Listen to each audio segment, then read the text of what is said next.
जो लोग सांप द्वारा जिंदा निगले जा चुके हैं वे जानते हैं कि सांप केवल निगलता है, चबाता नहीं है। मैंने 1 मीटर लंबी ब्लैक मम्बा को जिंदा निगल लिया। हालांकि उसका आकार बहुत बड़ा था, लेकिन मैंने उसे निगलने के लिए खुद पर बहुत काबू पाया, सिर्फ इसलिए क्योंकि दुनिया में म्यूटेशन आने वाला है और 70% जीव म्यूटेशन राक्षसों में बदल जाएंगे। और यह ब्लैक मम्बा पिछली जिंदगी में एक भयानक शिकारी बन गई थी। म्यूटेशन से 3 घंटे पहले पुनर्जन्म लेकर मैं तुरंत क्लास से पहाड़ों की ओर भागा और पागलों की तरह इस ब्लैक मम्बा को खोजने लगा, क्योंकि इस जिंदगी में सिर्फ मैं इसकी भयावहता जानता था। पिछली जिंदगी में हर कोई सुपर 5 वॉरियर्स बनना चाहता था और यह तभी संभव था जब म्यूटेशन के बिना कवच की शक्ति जागृत होने की संभावना हो। पिछली जिंदगी में मैंने कवच जागृत करने के लिए बहुत मेहनत की, लेकिन सफल नहीं हुआ और आधी जिंदगी संघर्ष करने के बाद अंततः म्यूटेशन जीवों द्वारा खा लिया गया। इसीलिए इस जिंदगी में मैंने एक अलग रास्ता चुनने का फैसला किया। 2.5 घंटे बाद मुझे झाड़ियों के बीच एक पूरी तरह काली ब्लैक मम्बा दिखी, जो पेड़ की छाया में आराम कर रही थी, और मैं सोच रहा था कि इसे जिंदा कैसे निगलूं। तभी पास से एक बिल्ली के म्याऊ की आवाज आई। एक तगड़ी काली बिल्ली ने उस ब्लैक मम्बा को देख लिया था और वह दबे पांव उसकी ओर बढ़ी। जब दोनों के बीच की दूरी 30 सेंटीमीटर से कम रह गई तो ब्लैक मम्बा अचानक उछली और दोनों के बीच लड़ाई शुरू हो गई। कुछ देर बाद घायल ब्लैक मम्बा भागने की कोशिश करने लगी, लेकिन बिल्ली उसे कैसे छोड़ती। उसने अपने पंजों से उस पर वार किया। जल्द ही ब्लैक मम्बा अधमरी हो गई और उसमें लड़ने की ताकत नहीं बची। जब काली बिल्ली उसे खाने ही वाली थी, मैं अचानक झाड़ियों से बाहर निकला। बिल्ली डर गई और कुछ मीटर दूर जाकर मुझे घूरने लगी। मैंने उस पर ध्यान नहीं दिया और अधमरी ब्लैक माम्बा को एक हाथ से उठा लिया। समय देखा तो 6:59 हो रहे थे। शुक्र है कि मैं समय पर पहुंच गया। वह बिल्ली अभी भी दूर खड़ी होकर मुझे गुस्से से घूर रही थी। अगर मैं नहीं आता तो वह सांप को खा रही होती, लेकिन मुझे पता था कि वह उसे नहीं खा पाती, क्योंकि 59 मिनट 30 सेकंड पर लेजर किरणें आने वाली थीं और तब तक ब्लैक मम्बा उसके लिए खाने लायक नहीं बचती। मेरा दिल तेजी से धड़क रहा था। मुझे आखिरी 20 सेकंड में इस 1 मीटर लंबी ब्लैक माम्बा को निगलना था। 59 मिनट 30 सेकंड पर मैंने एक गहरी सांस ली और जब उलटी गिनती 20 सेकंड पर पहुंची तो आसमान का रंग चमकने लगा। मुझे पता था कि लेजर वायुमंडल में प्रवेश कर चुका है, इसलिए मैंने बिना हिचकिचाए अपना मुंह खोला और उसे निगल लिया। मैंने अपनी मतली को रोका जब तक कि वह पूरी तरह अंदर नहीं चली गई और मैं महसूस कर सकता था कि ब्लैक माम्बा मेरे पेट के अंदर संघर्ष कर रही है। लेकिन उसी पल एक तेज लेजर किरण खामोशी से गुजरी और मेरे शरीर के अंदर एक धमाका हुआ। वह संघर्ष कर रही ब्लैक मम्बा मेरे शरीर के अंदर आग के सांप की तरह जलने लगी। मैं सफल रहा, मालिक। मेरे दिमाग में एक मासूम सी आवाज आई, मालिक, मैं वही ब्लैक माम्बा हूं जिसे आपने निगला है। आप तो पुनर्जन्म लेने वाले व्यक्ति हैं। आपकी यादों में पिछली जिंदगी बहुत पागलपन भरी थी। मैं इतनी शक्तिशाली थी। कोई आश्चर्य नहीं कि आपने मुझे निगलने का जोखिम उठाया। क्या तुम मेरी यादें देख सकते हो, मालिक? अब हम एक ही शरीर में हैं, लेकिन शरीर पर नियंत्रण आपका है। मुझे वाकई दुख है। मुझे समझ नहीं आ रहा कि क्या कहूं। कोई बात नहीं, अब हम पिछली जिंदगी से भी ज्यादा शक्तिशाली बनेंगे। ठीक है, अब से तुम्हारा नाम शाओयाओ होगा। इस जिंदगी के शासक हम ही होंगे। तभी दूर से एक दहाड़ सुनाई दी। मैंने ऊपर देखा तो वही काली बिल्ली जो पहले ब्लैक मम्बा को पीट रही थी, अब एक रीढ़ की हड्डी वाले राक्षस में बदल चुकी थी। ये देखकर शाओयाओ ने दहाड़ लगाई और उस बिल्ली को घूरने लगी। बिल्ली ने मुझ पर हमला किया, लेकिन मैंने वार बचा लिया। जैसे ही शाओयाओ ने उस राक्षस का मांस खाया, मुझे अपने शरीर में गर्मी और कोशिकाओं की सक्रियता महसूस हुई। मैंने पिछली जिंदगी कल्टीवेशन विधि का प्रयास किया, लेकिन सूरज की रोशनी से ऊर्जा नहीं मिल रही थी के लिए शक्तिशाली मांस खाना जरूरी था। मालिक, अब हमें बदला लेने जाना चाहिए।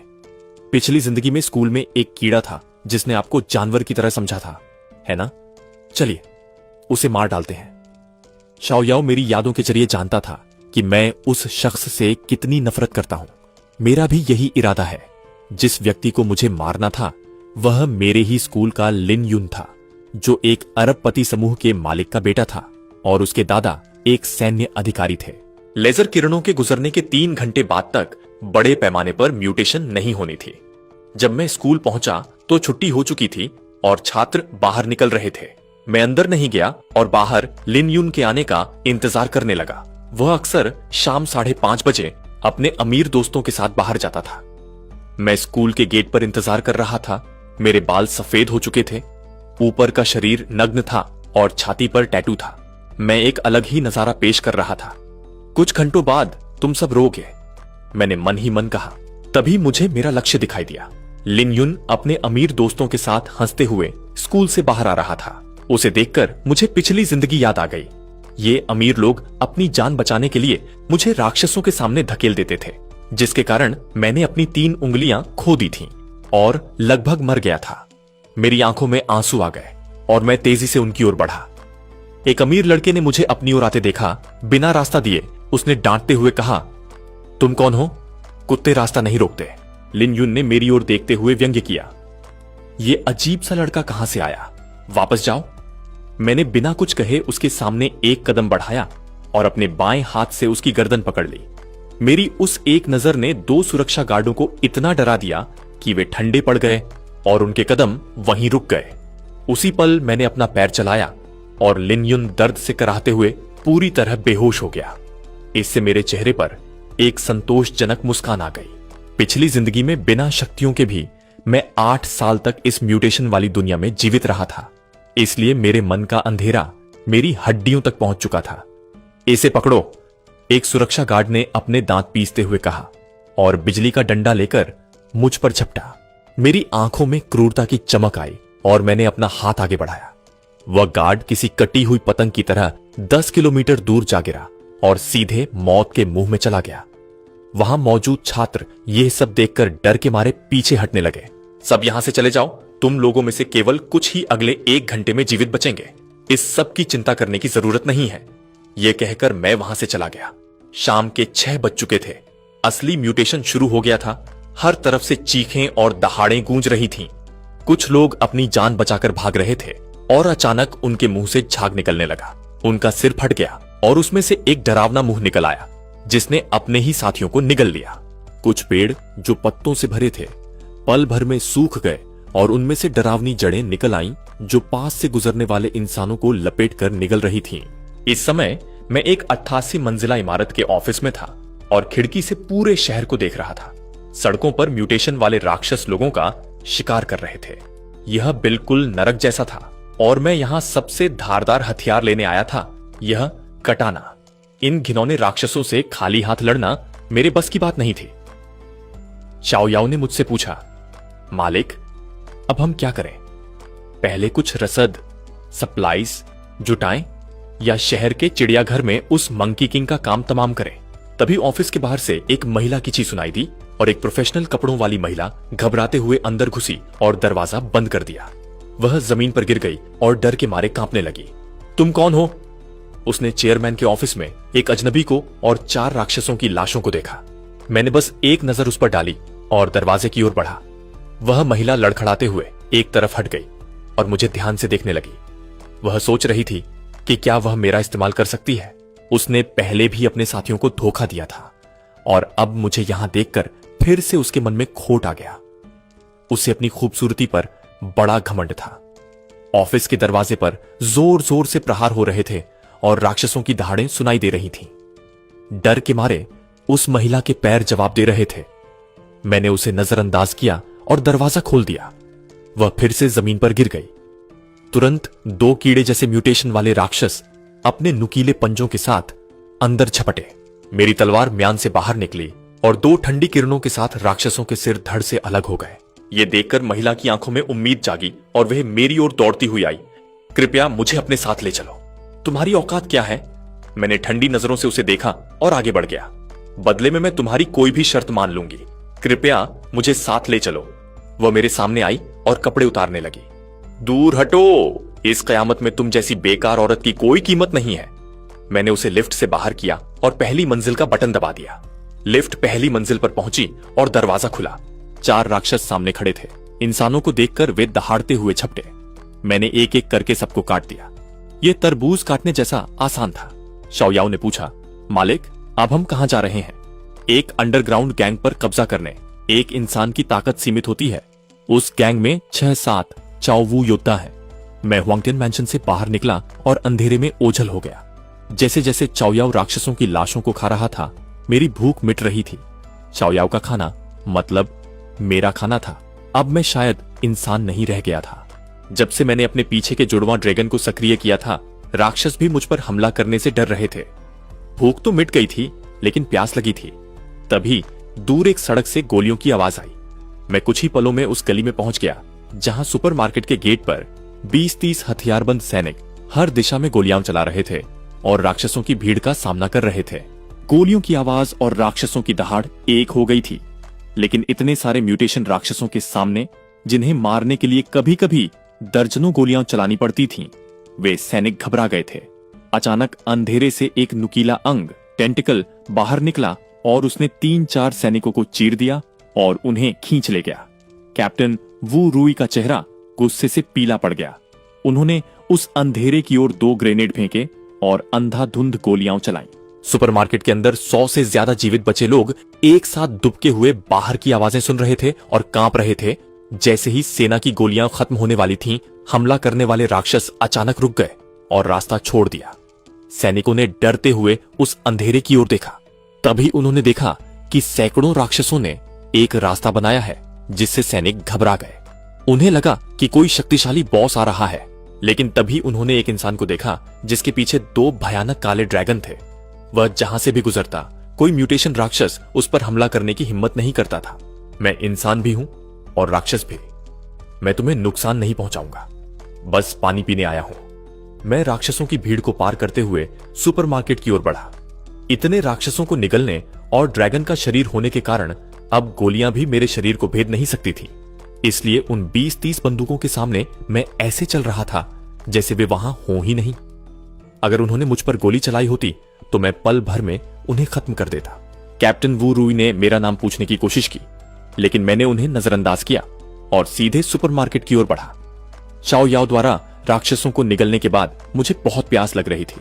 सैनिकों ने बताया कि वे किसी बड़े आदमी को बचाने आए हैं, लेकिन मुझे उससे कोई लेना देना नहीं था। सुपरमार्केट के अंदर लोग मुझे देखकर डर गए। मैंने फ्रिज से पानी निकाला और एक के बाद एक 20 बोतलें पी लीं। तब जाकर मुझे थोड़ा संतोष मिला। वहां मौजूद सैनिक और लोग मुझे किसी राक्षस की तरह देख रहे थे।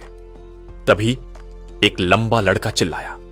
उसकी हथेली पर काले रंग का 9 कोनों वाला सितारा चमक रहा था। उसने दहाड़ मारी और देखते ही देखते एक गहरा काला कवच उसके शरीर पर आ गया। वह पहला चौवू योद्धा था जो मुझे चुनौती देने आया था। उसने अपनी लाइट स्वॉर्ड निकाली।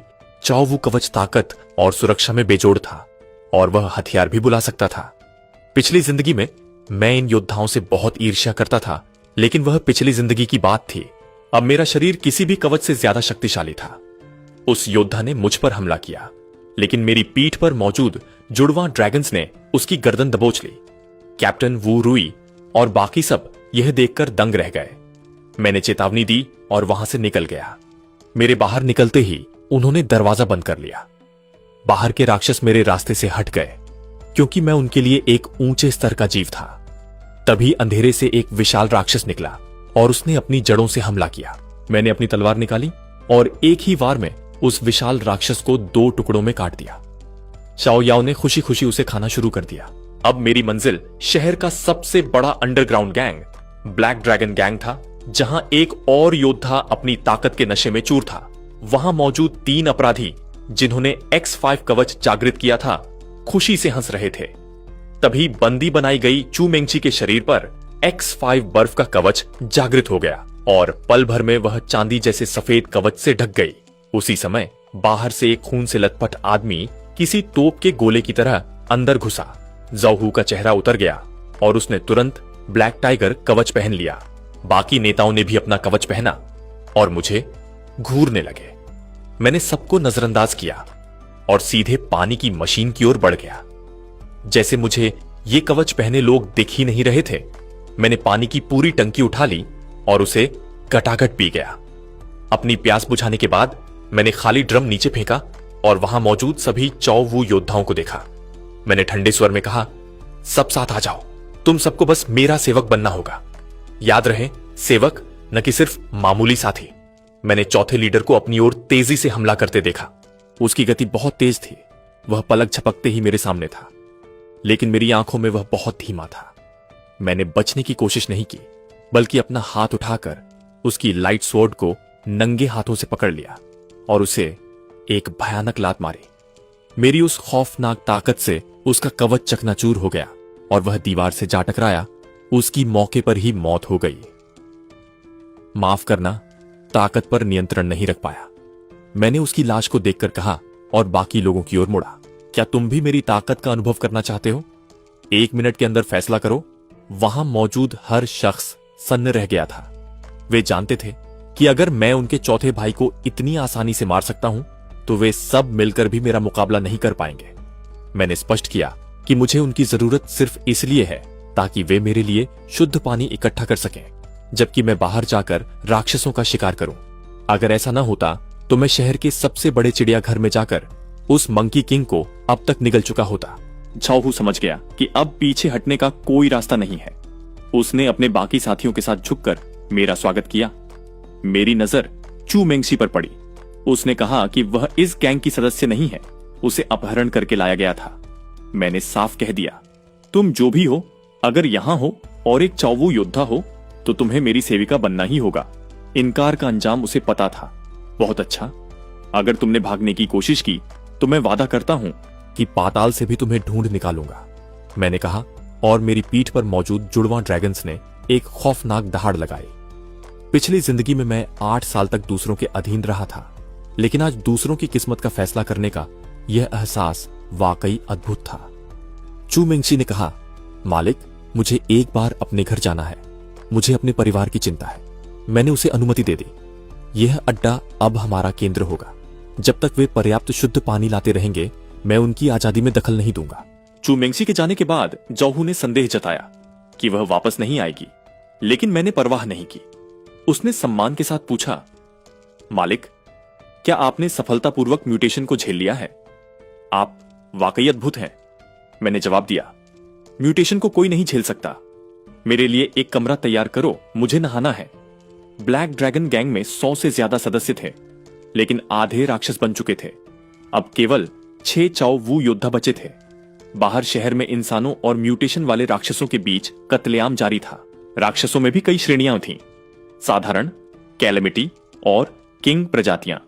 साधारण राक्षसों को मारना संभव है, लेकिन कैलेमिटी प्रजाति से निपटना मुश्किल है। ट्रू स्पीसीज और भी भयानक होते हैं। वे बुद्धिमान होते हैं और साधारण म्यूटेशन जीवों को नियंत्रित करते हैं। वे राक्षसों के बीच एक लॉर्ड की तरह होते हैं। इसके ऊपर किंग स्तर के जीव आते हैं जो म्यूटेशन जीवों के राजा होते हैं। उनकी एक दहाड़ लाखों लोगों का अंत कर सकती है। और अंत में आते हैं डिजास्टर लेवल के जीव, जिनमें ब्लैक मांबा इसी श्रेणी में आती है। यह असली शासक है जिसका कोई दुश्मन नहीं है। एक बार जब कोई डिजास्टर लेवल का जीव प्रकट होता है तो वह मानवता के लिए पूर्ण विनाश लेकर आता है। पिछली जिंदगी में 10 लाख लोगों वाले एक सुरक्षित ठिकाने को ऐसे ही एक जीव ने तबाह कर दिया था, जहां न जाने कितने चाओवू योद्धा मारे गए। तब जाकर उसे बमुश्किल पीछे धकेला जा सका।